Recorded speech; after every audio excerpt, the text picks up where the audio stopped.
Stolen Sports Talk, worldwide, with some news from the world of boxing. So y'all know what time it is.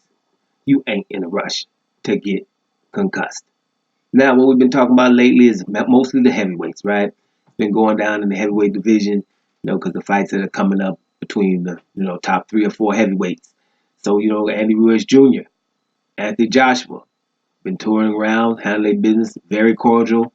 It's hard to hate these guys and, saying nice things about each other, but, except we going to win. We know that. So that's pretty good. It's etched in stone. We got a good fight going on.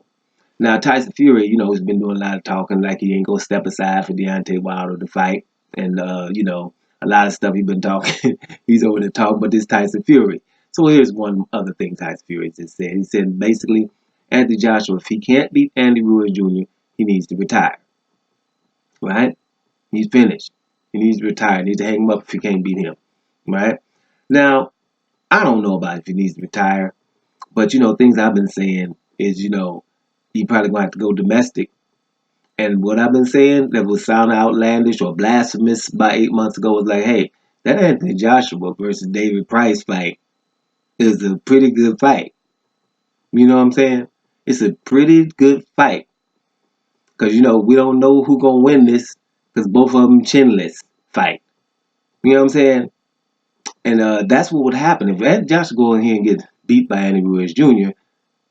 or knocked out or stopped, then him and David Price won one more fight. Him and David Price would be a good fight all of a sudden, domestically. It's not good to be, talking about things like that, but these are the scenarios. And, there is pressure there for Anthony Joshua to remain relevant. He has to have a pretty good showing in this fight. A very, very close loss wouldn't hurt him as much as being stopped again. Because what happens is people are compounding that. They're adding it up. Like, oh, you've been stopped twice by this one guy, right? And you were hurt by another one, small one, Povetkin, were having trouble with Takum, but you didn't get hurt there, but you got hurt against Dillian White when he had that one arm. And, and we know that Klitschko. So, it's been hurt and down. So you would have a chinless problem. And then that fight with David Price would make a lot more sense. And people, were saying, well, David Price, you can't compare it. You'd definitely be able to compare it at that point if he were to lose to Ruiz. Definitely. Because, David Price was hyped. Right? People try to act like, the people that didn't know. I know. He was hyped.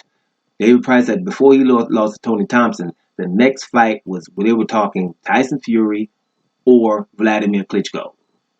You don't get no more hype than that without having a title. Those were the names you were trying to fight at that particular time. Tony Thompson derailed that, right? Fought him again and lost again. And after that, things went downhill. Right? He's getting it together now. We know he can still punch, right? But, have a chin issue if he can get to the chin, right? But when David Price, and plus he also got beat by definite members of the Dope Street Boys, right? So he got at least that. He's lost to only about 1 or 2 clean fighters, right? If you take all the dopers out, David Price only probably lost twice because everybody else was dope. I'm talking about the main dudes, in the front with the steps, Dope Street Boys, serious ones. Tepper, told you about that, but we ain't going to get into that. The point is, David Price was hyped, even more so than a Herbie Hyde, for example. And Herbie Hyde should have been hyped. That's a baby Deontay Wilder what Herbie Hyde did, that run he had, being about 6'2", 204 pounds or something. Got big dudes running away from him. Shoot, what if it's Herbie Hyde was 6'7"? Yeah, that would be about a Deontay Wilder, wouldn't it? So, that should have been more hyped. David Price was hyped. So, my point is, all of a sudden that fight makes a lot of sense.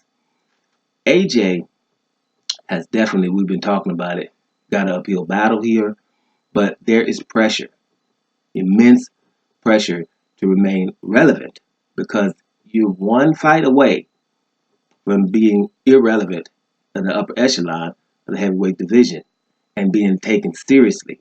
If he loses this fight by KO, then you will definitely have chin problems. And there you are. That's why I keep mentioning David Price, a guy that we know can fight, a guy that we know got punching power, but you have chin issues. So that's another thing that Anthony Joshua has to worry about. I don't know if to go as far as what Tyson Fury said. Tyson Fury said if you can't beat Andy Ruiz Jr., you need to retire. But here's the problem is, it's about 30-something dudes who can't beat Andy Ruiz Jr. And they don't need to retire. You understand?